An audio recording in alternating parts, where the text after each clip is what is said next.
भारत का नंबर 1 डाकू ब्रेकपन थे। ब्रेकपन भारतीय इतिहास में खूंखार डाकू ब्रेकपन का असली नाम ठाकुर वीर सिंह था। उन्होंने 20वीं सदी के पहले दशक में राजस्थान और मध्य प्रदेश क्षेत्र में कई डाकुओं के साथ आपराधिक गतिविधियों में शामिल रहा। वीरप्पन की जीवनी लिखी थी लेखक सुनाद रघुराम। यूं तो वीरप्पन बहुत ही टैलेंटेड और भगवान में आस्था रखने वाला इंसान था, लेकिन किशोरावस्था में ही वो अपराध के ऐसे रास्ते पर चल पड़ा जहां से वापस कभी समाज की तरफ नहीं आया जा सकता। इसने कर्नाटक, तमिलनाडु के जंगलों में अपने अपराध की एक अलग ही दुनिया बसाई थी, जहां एक ये अकेला बेताज बादशाह था जो उसके तरफ होता वो उसे इनाम देता।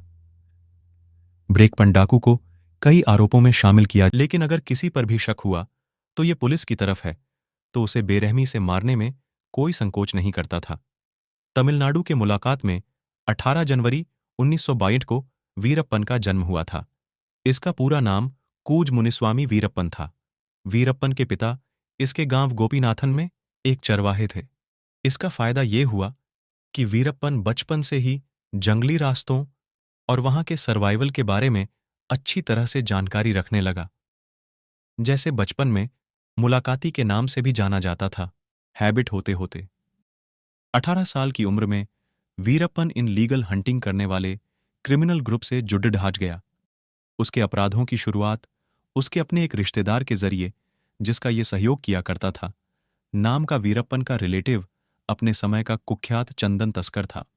वीरप्पन ने क्राइम की दुनिया में अपनी गाड़ी साल 1970 से स्टार्ट की और 1972 में पहली बार इसे गिरफ्तार किया गया। वीरप्पन चंदन की लकड़ी और हाथी दांत की तस्करी की अगरता था। इसके अपराध की रास्ते में जो भी उसे रोकने के लिए आता, ये उसे जान से मार देता। 17 साल की उम्र में उसने पहली हत्या की थी और उसका पहला शिकार सरकार से जुदा हुआ कोई व्यक्ति था। इसके अपराध का कारोबार लगातार बढ़ता चला जा रहा था। बताया जाता है वीरप्पन ने लगभग 10,000 टन चंदन की लकड़ी की तस्करी की और उसे अवैध रूप से बेच दिया। इससे उसे अच्छी खासी इनकम हुई। इतना ही नहीं, वीरप्पन का निशाना बहुत पक्का था। ये हाथी को देखकर उसके मस्तक पर निशाना लगाता था और हाथी के शेरों के बीचों बीच गोली मारता है। जब हाथी की मृत्यु हो जाती थी तो उसके शरीर से हाथी दांत निकाल लेता। ये हाथी दांत बहुत ही कीमती होते थे। साल 1957 में वीरप्पन ने एक फॉरेस्ट ऑफिसर चिदंबरम की तमिलनाडु में अपहरण करके हत्या कर दी। उसके बाद भारत सरकार की नजरों में आ गया। उसने अपने पूरे क्राइम पीरियड में कुल 184 लोगों की हत्या की थी, जिसमें से 69 लोग पुलिस या फॉरेस्ट डिपार्टमेंट के कर्मचारी और ऑफिसर थे। वीरप्पन के गांव गोपीनाथन में भी इसके अत्याचारों से कोई सुरक्षित नहीं था। ये अपने गांव के लोगों को भी मार देता था, खासतौर से उन लोगों को जिन पर इसे पुलिस का मुखबिर होने का शक होता था। यहां तक कि गांव के किसी आदमी को अगर इसने पुलिस के साथ देख लिया तो यह उन्हें गोली मार देता था।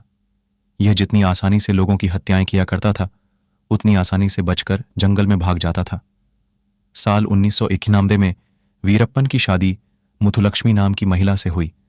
बताया जाता है अपनी लाइफ में वीरप्पन एक बार साल में 1986 नहीं, जब उसे पुलिस ने बुरी पावन गेस्ट हाउस में गिरफ्तार किया तो वहां से भी भाग खड़ेदा हुआ। कहते हैं भागने के लिए उसने अजीब सा तरीका अपनाया। उसे हथकंडी डालकर बैठाकर रखा गया था और उसने अधिकारियों से कहा उसके सिर में दर्द हो रहा है, उसे तेल चाहिए। सिर में लगाने के लिए उसे तेल उपलब्ध कराया गया। उसके बाद उसने तेल को अपने हाथों की कलाइयों और सिर पर लगाया। रिटेल की चिकनाई का सहारा लेकर हथकड्डी से अपने हाथों को बाहर निकाला और वहां से भाग गया। घटना 9 अप्रैल सन 1973 की है, जब 2 बसों में पुलिस के लगभग 22 जवान वीरप्पन को पकड़ ढाने के लिए निकले। लेकिन जंगल में जैसे ही पुलिस की बसें एक खास जगह पर पहुंची, एक भयंकर लैंडमाइन ब्लास्ट हुआ और बसों के साथ साथ उसमें मौजूद सभी पुलिसकर्मियों के शरीर के चिथड़े उड़े ढह गए। बताया जाता है वीरप्पन की बहन माला ने आत्महत्या कर ली थी और उसकी हत्या का बदला लेने के लिए ही उसने उपवन रक्षक और पांडाल बल्ली श्रीनिवास के बारे में कहा जाता है। दोस्तों, अगर वीडियो देखने में अच्छा लगा हो तो मलिया भाई यूट्यूब चैनल को सब्सक्राइब कर लें। ब्रेकपन के बारे में जान के कैसा लगा कमेंट बॉक्स में जरूर लिखें।